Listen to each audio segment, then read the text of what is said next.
समुद्री कछुओं में मादाओं की संख्या तेजी से क्यों बढ़ रही है? जब एक मादा कछुआ 100 अंडे देती है, तो उनमें से 99 मादा और सिर्फ एक नर क्यों जन्म लेता है? क्या इसमें इंसानों का हाथ है? और इससे क्या खतरा है? चलिए जानते हैं कछुओं की यह हालत कैसे हुई। सबसे पहले जान लीजिए ग्रीन सी टर्टल के बारे में कुछ इंटरेस्टिंग बातें।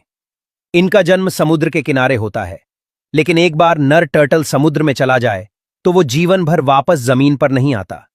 सिर्फ मादा अंडे देने के लिए तट पर आती है, फिर तुरंत समुद्र में चली जाती है।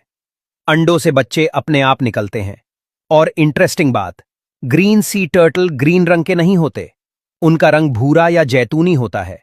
लेकिन नाम ग्रीन इसलिए क्योंकि इनकी बॉडी की फैट हरी होती है, समुद्री पौधे खाने के कारण। सबसे हैरान करने वाली बात, ये अपने जन्मस्थान को कभी नहीं भूलते।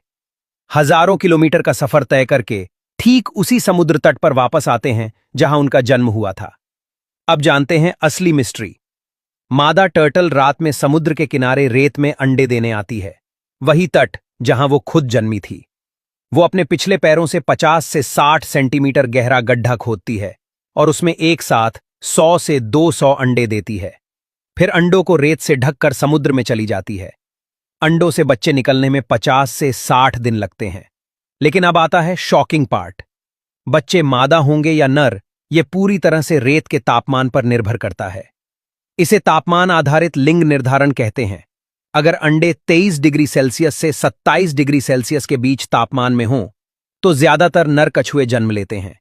लेकिन अगर तापमान 29 डिग्री सेल्सियस से ऊपर चला जाए, तो ज्यादातर मादा कछुए जन्म लेते हैं। और यही है प्रॉब्लम।